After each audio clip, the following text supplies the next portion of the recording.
Revenge with Karen. I was halfway through fixing a billing pipeline that hadn't worked right since 2016 when the CEO leaned into my doorway, all smug and cologne-soaked, and said, "Hey Sandra, quick thing, Kaylee starts Monday. She'll need your office." No hello, no warning. Just dropped it on me like a wet bag of trash. Kaylee, his daughter.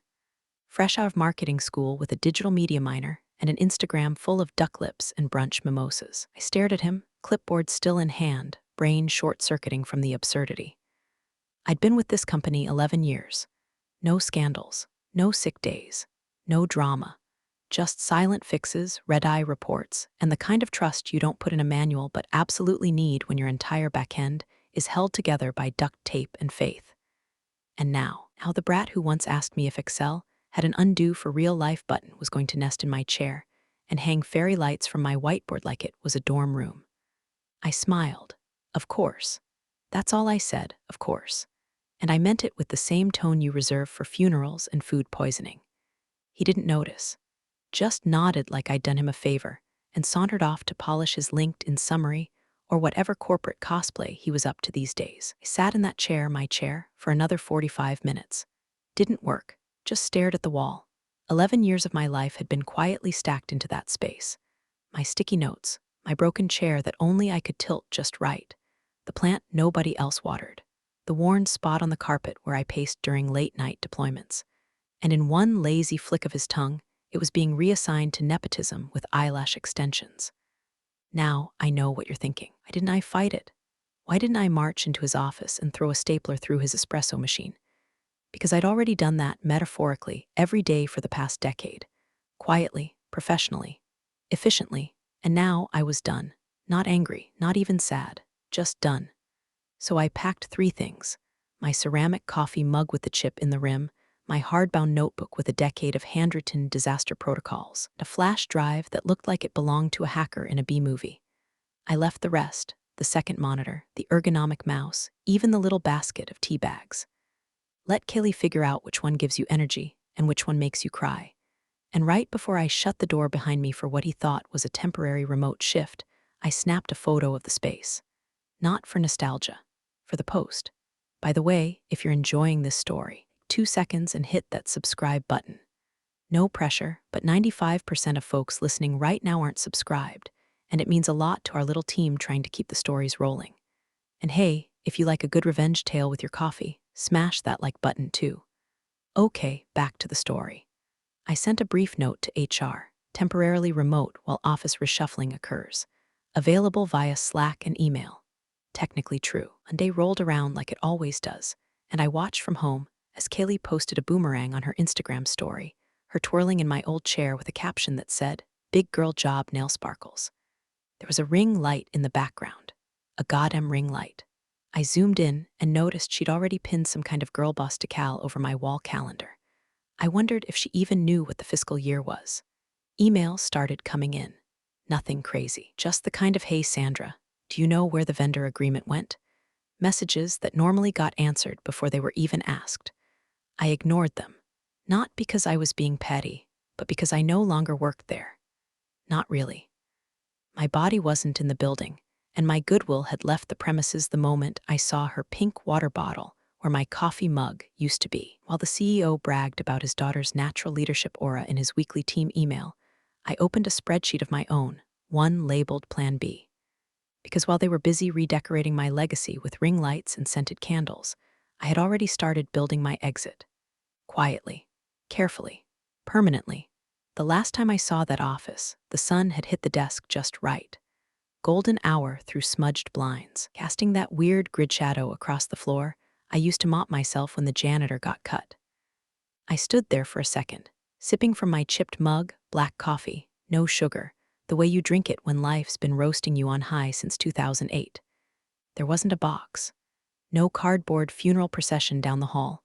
Just my notebook, stuffed fat with years of scribbled panic buttons and color-coded contingencies. My mug, the little black flash drive with no label and too much power. It held the backdoors, the scripts, the automation triggers. Basically, the digital version of duct tape that kept the company's limbs from falling off during quarter close. Nobody ever asked where the magic lived. They were just happy the mess cleaned itself up every time. I shut the door behind me soft. Not a slam, not a statement. Just done. Walked out past reception like I was headed to grab lunch, not vanish from existence. Nobody noticed. That was the point. I'd built a career on invisibility, the kind of presence that only becomes obvious once it's gone, like the rhythm of a heartbeat or the hum of a fridge. You only realize it mattered when it stops. I typed the message to HR while I sat in my car, engine running but going nowhere. Hi June, just a heads up. Transitioning to remote temporarily while we complete the office reshuffle. Available via email as always. No emotion, no signature flourish. Just clean and polite like a breakup text you send from the driveway. Hit send. Watch the little checkmark appear. Then I turned my phone off. I didn't log into Slack. Didn't schedule out of office replies. Just evaporated. That Monday, Kaylee rolled in like a homecoming queen entering a funeral parlor. Her LinkedIn got updated before she even sat down. Operations Assistant Digital Growth Specialist Future CEO Briefcase Sparkles. I got that from a coworker who screenshotted it and texted, "Your replacement's here." She brought a mood board. She brought a whole lot more than that, apparently. Ring light, fuchsia desk mat, framed quote that said hustle until your haters hire you, which made me choke on my cereal. She spent the morning filming a first day at work vlog, complete with slow-motion hallway struts and a latte montage. Meanwhile, the invoices I usually cleared by 9 a.m. sat unbothered. The customer success dashboard blinked red. One of our big clients had flagged a delivery delay. The calendar invite I used to send every Monday morning never got created, but nobody panicked. Not yet. They figured I'd handle it eventually, like I always did. Thing is, I wasn't. Not this time. I wasn't fixing anything. I wasn't correcting email typos at midnight, or rewriting the sales deck behind the intern's back, or ghostwriting CEO emails to sound like someone who'd read a book. I was done.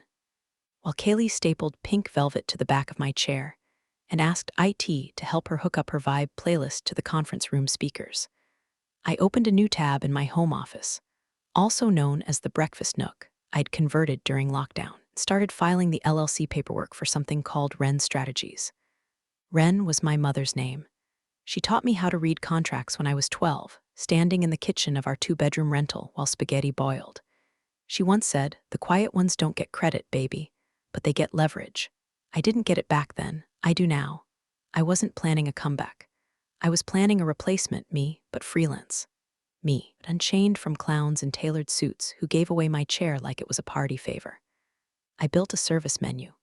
Operations triage, workflow audits, crisis cleanup, stuff I already did, but now with a price tag.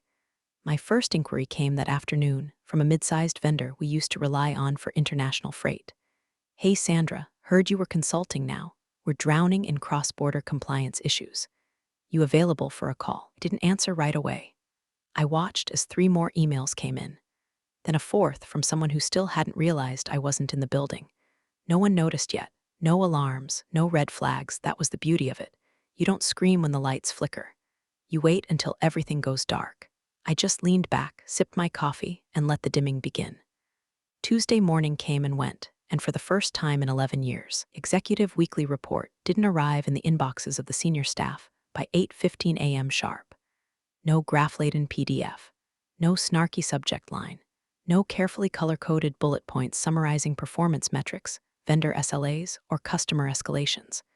Just silence where order used to live. By 10:30, someone from finance pinged Kaylee. "Hey, do you know where the ops status report is?" Sandra usually sends it. Kaylee replied with a thumbs-up emoji. A full hour passed. Nothing followed. By noon, the sales VP sent a more pointed message. "Need that report before my pitch at 1 o'clock. Can someone grab it off the shared drive?" Problem was, the report didn't live on the shared drive. It never had. The data sources were linked manually. The spreadsheet was tied to rotating API tokens only I refreshed, eating into a custom script I wrote in 2019 to prevent the entire dashboard from crashing every time our CRM hiccuped. Nobody knew that but me.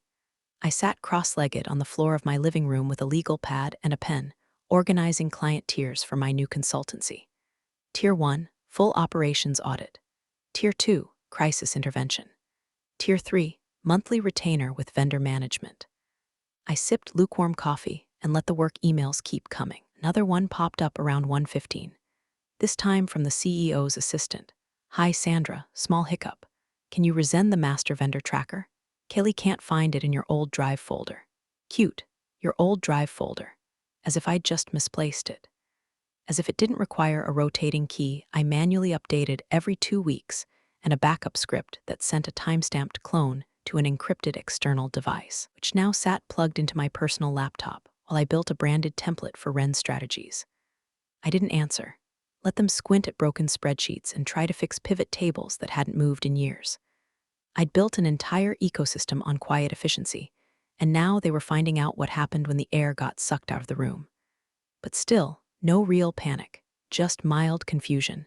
They thought I was offsite, on Slack, but just quiet, maybe a little moody, maybe overreacting to the office reassignment. I was none of those things. I was busy. At 2:40, another message from HR. Hey Sandra, just checking in to make sure you're settling into remote work okay. Let us know if you need anything. I ignored that one too. Instead, I created a Google form titled Client Intake Questionnaire Ren Strategies. Underneath the logo I'd mocked up in Canva, a minimalist Ren perched on a data chart, I wrote, tell me what's broken. I'll tell you what it'll cost to fix. I'd kept a running list for years, clients I trusted, ones I liked working with, ones who used to whisper you're the only reason this company still runs after calls. They'd come around, not all, but enough. And when they did, I'd be ready. By 3:15, supply chain manager flagged a halted renewal with our packaging vendor. Apparently, the automated contract extension script failed to trigger because it didn't exist. That one was me, manually handled once a month after cross-checking margin thresholds, all of which were logged in my black notebook, sitting safely on my kitchen counter. At 4:22, Kaylee posted another photo to her Instagram story. Her desk, my desk, with a motivational caption. First week energy, manifesting magic and managing metrics. Sparkling chart sparkles, I screenshotted it, not for revenge, just for the scrapbook. Maybe someday I'd frame it. Meanwhile, the contracts team scrambled to fix the packaging delay by resending outdated terms. The vendor replied, these conditions are no longer valid. Please reach out to Sandra, we only deal with her. That email got forwarded to me at 5:03. I let it sit. By then, I'd mapped out a 6-month strategy for Ren strategies. The retainer structure, NDA template, onboarding packet. A list of which old clients I'd reach out to first and which I'd let come crawling on their own. It felt calm, not triumphant, not vindictive, just clean. A separation of church and state, chaos and control. I wasn't burning bridges, I was pulling out the screws one by one and watching the structure sag under its own weight. And still, no one had called, not really. No alarms, no Sandra, we need you. Just a few friendly check-ins, a handful of hey, real quick emails. No one realized yet that I was gone for good. But they would, eventually. You always notice the scaffolding when it starts falling on your head. By Thursday, the cracks weren't just showing, they were starting to echo. It began with a forward from a long-term logistics client, kind of client who doesn't call unless something's bleeding. Subject line, Sandra, the message read, plain and sharp. We need Sandra to confirm the EDI sequence. No one else seems to understand how the manual override works. Is she still with you? That email got passed from the client liaison to the project manager, who kicked it over to Kaylee with a hopeful, can you handle this? Kaylee, in true varsity sweater fashion, replied, totally. Sandra's just on a quick break, smiling face with smiling eyes, but I'll circle back with her and get you sorted. She copied no one, attached nothing. And then, because she couldn't help herself, she added a star emoji and a hashtag, #women-in-ops. The client didn't respond. I saw the whole thing because the client BCC'd my personal Gmail. Subject line, not sure what's going on, but keeping you in the loop. They knew. Not the details, not the drama. They knew something was wrong. People like that, longtime partners, supply chain veterans, contract lifers, they don't need red flags. They hear the silence between the gears and know a bearing's about to snap. Meanwhile, back at HQ, the CEO was busy hosting a company-wide livestream. Title, Vision 2026, Disruption and Digital Legacy. Kaylee stood next to him like a pre-programmed mascot, nodding solemnly while he dropped buzzwords like scalable synergy and transformational bandwidth. I watched from home, popcorn in hand. When he introduced her as the next generation of operational leadership, my cat coughed up a hairball, which felt metaphorically accurate. The only thing Kaylee had successfully scaled was the coffee machine height setting. But her LinkedIn, Oh, it was thriving. New banner. Professional headshot with studio lighting. IO updated to Ops executive in training strategic visionary coffee enthusiast hot sparkles. She was the CEO's daughter. She was untouchable and clueless. Dangerous in a way only well-connected mediocrity can be. Funny thing is, she kept telling people I was shadowing her remotely. Shadowing. Like I was some kind of ghost intern peeking through the Wi-Fi, waiting for her to beam in a task. I didn't correct anyone. Why should I? Let the myth spread. I updated my LinkedIn, too. Nothing flashy. Just real. Founder Strategic Operations Consultant Ren Strategies, LLC. Within 3 hours, I had 5 connection requests from vendors, former clients, even a former coworker who once called me the duct tape of this place in a quarterly toast. I accepted them all. By Friday, a European supplier flagged a shipment delay. No one had confirmed the unit count for customs. That was me. Always had been. I'd built a conditional logic flow in our portal years ago to auto-alert when units dipped below a risk threshold. Kaylee had disabled it, claimed it was too aggressive, and made her anxious. Now the shipment was sitting in a Rotterdam warehouse, customs breathing down someone's neck, and the VP of procurement was texting in all caps. Whereas Sandra, she texted it to the CEO. He didn't respond. He was too busy tagging Kaylee in his post about raising leaders, not just daughters, and in the background I was building. I'd rented a PO box, bought the domain, designed invoice templates that didn't look like they were made in WordPad. I even booked a call with a client who said, and I quote, "I don't care who signs the checks, Sandra. We just want things to work again." The best part, my phone hadn't rung once. No groveling, no begging, not yet, just confusion, discomfort, early signs of a system realizing it's missing its spine. I didn't miss the office. I missed nothing. Not the buzzing fluorescent lights, not the recycled air, not the forced laughter in Monday stand-ups. I had sunlight, a desk that wasn't stolen, and control. Let them guess where I was. Let them call it a vacation, a sabbatical, a nervous breakdown. Let Kaylee smile through it with her motivational desktop wallpaper and her color-coded Post-its, because the more she answered on my behalf, the louder the silence became. By Monday, the polite questions had curdled into real problems. The first bomb dropped at 8:03 a.m. Eastern. A red flag compliance notice hit the inbox of our top-tier client, the one with government contracts, airtight security standards, and lawyers who sleep with one eye open. The subject line read, "Data transmission failure. Urgent response required inside." List of missed data packets, unverified timestamp mismatches, and one damning sentence. This protocol breach may constitute a violation of Appendix C, continued service suspension pending resolution. Appendix C was no joke. Appendix C meant fines, public disclosures, possibly litigation. For the last 8 years, I'd handled that protocol manually, twice a week. Logged in with dual-factor authentication, verified packet delivery against internal timestamps, and manually submitted secondary confirmations through their private portal. No script, no automation, just me. Every Tuesday and Friday at 6 a.m. sharp. Nobody else knew how to do it. Hell, nobody else even knew it was being done. By 8:17, the internal chain reaction had begun. Kaylee, God bless her clueless little heart, sent a message to the client. "Thanks for the heads up. Our IT team is looking into it." Sandra is still overseeing some of these back-end transitions, remotely smiling briefcase sparkles. The client didn't respond. They sent a cease processing order instead. That's when the CEO finally called me. The name popped up on my phone like a mosquito buzzing through an open window. I let it ring twice, then picked up. "Sandra, hey, small hiccup. We had a little mix-up with the compliance portal this morning. Total tech glitch. Probably something simple. Just wondering if you had a second to jump in and maybe take a look." His voice had changed. That confident bark he always used in meetings was gone, replaced by this tight, papery tone like he was smiling while choking on glass. I didn't answer right away. I let the silence stretch just long enough to make him uncomfortable. Then I said, "I'm unavailable." He coughed.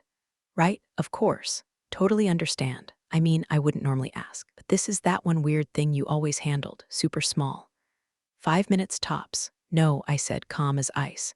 "I mean, I'm unavailable in general. But I do offer remote consulting now. If needed." I could hear it then, the crack. That moment when someone realizes they're not talking to the same person they used to own. Not a subordinate, not a lifeline, just a number on a rate sheet. Oh, well, I guess we could figure something out. A Maybe just shoot over your what hourly? I work on retainer, I replied. 3-month minimum, non-refundable. He went quiet. I could picture him blinking at his screen like a toddler watching a light switch stop working. I knew he wouldn't bite, not yet. He still thought this was fixable, that I was bluffing. Send me your info, he muttered. We'll talk later. Sure, I said and hung up. I didn't send anything. Meanwhile, my inbox bloomed. One client asked if I was still handling the monthly escalation reviews. Another asked if I had a copy of the old KPI rollout model. A third offered to loop me in off the record to help realign the partnership that was tanking by the hour. I answered none of them, not yet. I was working on something more important, a pricing matrix for REN strategies, tiered packages, custom add-ons, rush fees. I labeled the highest tier catastrophic containment, and yes, priced it accordingly. Back at HQ, Kaylee posted another story, her sitting cross-legged on the floor with 2 interns, captioned, "Teamwork makes the dream work." Brainstorming how to do big things. Sparkling brain glowing the dream was unraveling. That afternoon, finance paused the quarterly invoice to our largest partner, same one who flagged the compliance issue. The partner wouldn't pay until the portal was fixed, the data re-verified, and most importantly, Sandra reinstated. But I wasn't coming back. I wasn't the janitor anymore, not the fixer, not the ghost in the server room who saved them from themselves. I was something else now, something more dangerous, unaffiliated, unapologetic, and for the first time in a decade, unavailable. The email came in at 9:12 a.m. sharp, like HR thought punctuality could still fix things. Subject: return to office confirmation needed, body. Hi Sandra, hope you're doing well. As part of our reintegration plan, we're finalizing in-office schedules. Please confirm your return to office date so we can reserve space accordingly. Let us know if you have any accommodations or equipment needs. Best, June people ops smiling face with smiling eyes. I read it 3 times before replying. There is none. My office was reassigned. No greeting, no closing. Just that. Sent, delivered, archived. I knew June would stare at it like it was written in Klingon. HR always struggled when things didn't fit the boxes on their spreadsheet. But mine was a truth too clean to be misunderstood. You gave my office away. Now you can keep it. That same morning, Kaylee missed her first real deadline. Not a small one, a contractual one. A 3-client onboarding flow with staggered deliverables and a rolling compliance review. Something I used to run in my sleep with nothing but a binder clip and a calendar reminder. She missed the first delivery checkpoint by 2 days, then the second by 6 hours. The third didn't happen at all. And when the client finally asked who their point of contact was, nobody had an answer. They left just like that. 12 years of partnership evaporated. 2 others went quiet, not angry, not dramatic, just silent. Emails went unread. Invoices sat in limbo. By Thursday, the CRM flagged them as high churn risk. Friday, one flipped their status to inactive. The mood inside the company shifted. You could feel it in the Zoom calls, long pauses, forced smiles, Kaylee's voice climbing into that fake cheerful register like she was trying to sweeten rotting meat. The CEO called an emergency alignment session. Had everyone turned cameras on. Kaylee sat beside him, shoulders squared, lips tight, could almost hear the hinges straining on her illusion of control. He said all the things they say when a company's foundation starts to leak. We're weathering a temporary realignment. We're working through some operational kinks. We're grateful for your patience as we transition leadership roles. Nobody asked where I was. Not out loud.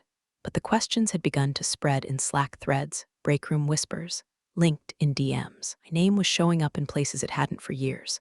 Only now it was attached to words like gone, fired, or the one they were most afraid of, consulting. Because here's the thing, most companies can survive disorganization. They can survive bad hires and budget cuts and even layoffs. But they can't survive doubt. And now the staff had it. That creeping, stomach-souring doubt that the person who quietly kept the lights on might have been more than just convenient. I'd have been the last line of defense. While they circled their drain, I signed my first private client. Irony alert, it was one of our former B2B partners, someone I'd worked with for years, someone the CEO once called a budget liability during a closed-door meeting. They reached out to me directly. Subject: do you still fix things? I didn't hesitate. We set up a call, walked through their pain points. I pitched my Tier 2 package, took it without blinking. Wire transfer hit my account the next day.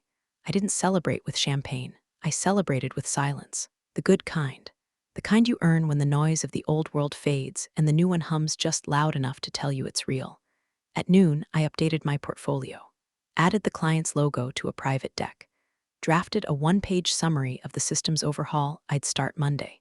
I was still working, still building, just no longer for them. And the whispers, they were growing. You could see it in how fast people started reactivating their old LinkedIn profiles, how open-to-work banners started popping up like dandelions. One even messaged me, "Hey Sandra, if Ren Strategies ever needs support, I'd love to help out. Things are weird over here."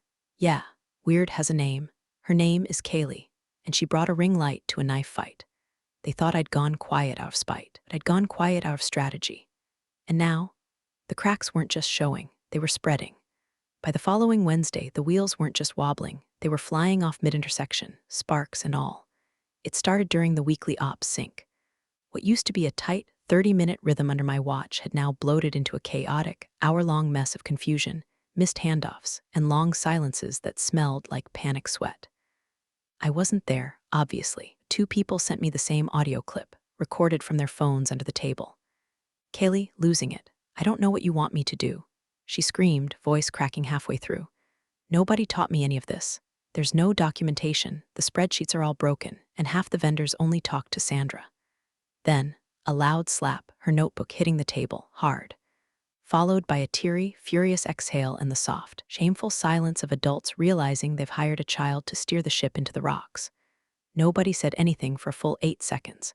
You could hear someone's phone vibrate, and the faint squeak of someone else pushing their chair back to flee the blast radius. It didn't go over well. Morale, already brittle, began to collapse. People stopped trying to fix things and started screenshotting them. Missed deadlines became punchlines in Slack.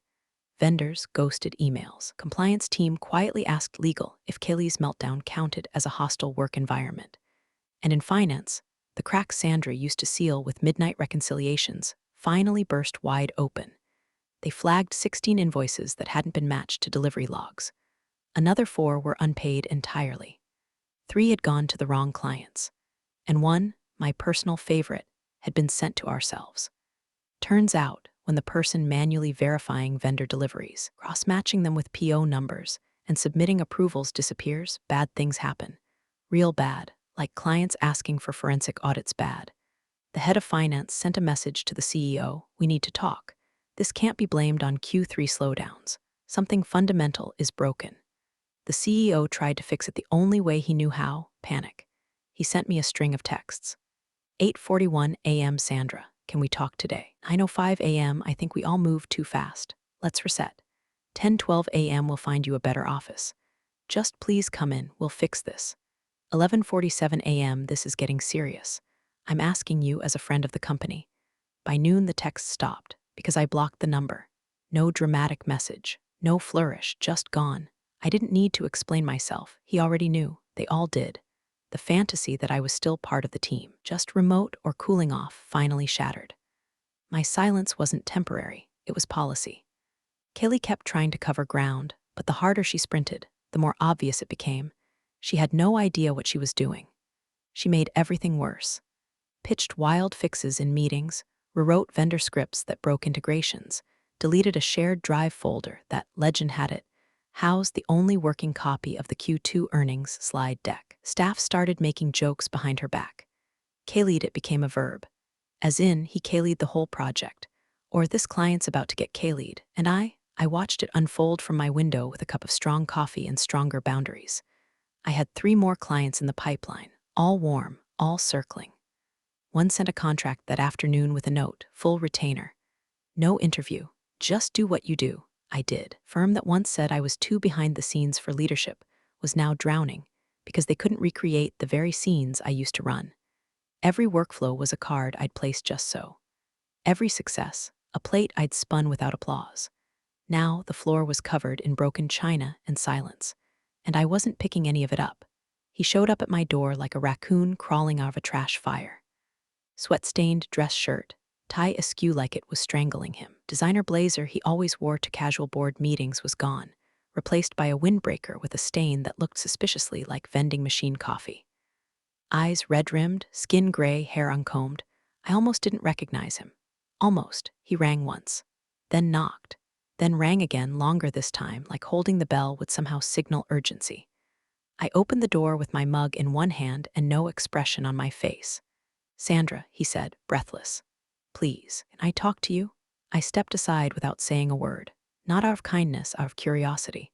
I wanted to see how much he'd aged in 7 days. He walked in slowly, like each step cost him pride. Sat on the edge of the couch like he didn't know if he'd be staying long. His hands shook. Not from nerves, from exhaustion. The kind that doesn't go away with sleep, because it comes from realizing everything you dismissed as trivial was actually structural. "Drowning," he said. "The systems, the clients, Kaylee," he stopped, laughed bitterly. "She's not ready. I thought she just needed time, but she doesn't know where anything is. No one knows how anything works anymore." I said nothing. I just let him talk. Words spilled out like he was trying to vomit up every mistake he'd swallowed in the last week. The vendor pipelines jammed. Compliance flagged 2 more issues. We've lost 4 clients in 5 days. Finance is in open revolt. I have board members asking me if this whole thing was being run by a ghost. A ghost. That one almost made me smile. He leaned forward, hands clasped, eyes desperate. "I know things got mismanaged, but we need you. We need you to come back." I walked into the kitchen. Not to escape, just to grab the folder. It was already printed, already waiting. A clean white binder with a single page inside. My consulting rates. Handed it to him like a waiter handing a bill after a quiet meal. He opened it. 3 tiers. 90-day minimums, upfront retainers, no discounts, no sliding scale, no old friend pricing. His face fell in slow motion, like he thought this was going to be a favor, like he still believed I was playing a game where he got to write the rules. He stopped. "We can't afford this." I nodded once, "I know." He stared at me like I'd just slapped him. "Couldn't afford to lose me either," I said, soft. No anger, just the facts, but you did. Silence sat between us for a while, thick, final. He set the folder down on the coffee table like it weighed more than it did, stared at it like it might sprout wings and fly away with his last hope. I let him sit there. I didn't try to fill the space. I didn't offer coffee or pity or a single reason to think this was negotiable. Because it wasn't. He finally stood, slow and heavy, picked up the folder, tucked it under one arm like a letter from a war he'd lost before realizing he was even drafted. "Think about it," he muttered, not even looking at me. "Please." I opened the door. He walked out without another word. I watched him cross the lawn to his car, a sleek German thing he'd once bragged was a power move in motion. It looked ridiculous now, like a tuxedo on a drowning man. He didn't start the engine right away, sat behind the wheel, gripping it like it might offer answers. Then, finally, he drove away. I stood at the threshold of my home, my real office now, and took a deep breath, not out of relief, out of confirmation. The empire I held together for 11 years had finally collapsed under the weight of its own arrogance, and all I had to do was nothing. 1 week later, the illusion shattered like safety glass under a hammer. The email went out quietly, no all hands, no dramatic Slack posts, just a soft, sanitized subject line, organizational restructuring announcement inside, a paragraph about streamlining, a second one about shifting priorities, and a final line that boiled down to what everyone already knew: layoffs. Effective immediately. 14 people, some of them new hires, some who'd been there longer than Kaylee had known how to spell logistics. No severance details. No mention of who was responsible. The message was clear. They were bleeding. Fast. 2 major clients, ones I had built relationships with over years of late-night troubleshooting and last-minute rollouts, announced they were reevaluating partnerships in public press statements. A day later, both signed onboarding contracts with Ren Strategies. That's me, in case you forgot. Their emails came through like oxygen through a straw. Short, decisive, grateful. Ready to move forward.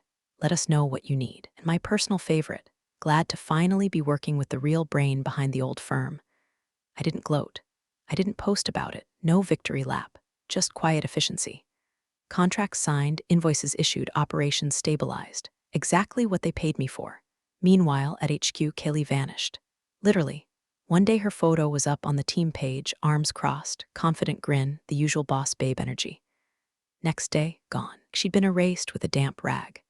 Someone from the dev team forwarded me a screenshot of the internal org chart. Where her name had been, a blank space. No title, no forwarding email, just empty. I didn't ask what happened, didn't care. The office she'd taken, my old one, the one with the groove in the carpet where my chair used to roll, sat dark now. Nobody else wanted it. Word was, someone from facilities kept the door locked to preserve the space. I nearly laughed when I heard that. They were preserving a mistake, a monument to ego over competence. Let them, because while they were busy erasing names and praying the bleeding would stop, I was on a call with their biggest client, the one they couldn't afford to lose, the one I used to handle personally, like a bomb with a heartbeat. They wanted a long-term retainer, not just crisis support, ownership, process audits, vendor management, executive training, whole package. The contract came through in the evening, 7 figures. I signed it with a stylus while eating cold Thai food at my kitchen table. When the confirmation pinged in, I leaned back and stared at my screen. And then I opened my device settings, navigated to accounts, found the old work email still sitting there, dormant, like a corpse nobody had buried, tapped delete account. The spinning wheel started. The little progress bar crawled across. Just like that, gone. No explosion, no final message, no forwarded emails or just-in-case archive. I didn't quit, not officially. Never handed in a resignation. Never packed up a box with a sad little plant and walked out under flickering fluorescence. I just stopped showing up. And when they gave my office away, I gave them silence. Now, they sit in the wreckage of what they never understood, while I build something no one can take from me again. Appreciate you sticking around, you wise old rebels. Smash that subscribe button, or this fossil might just cause another epic fiasco.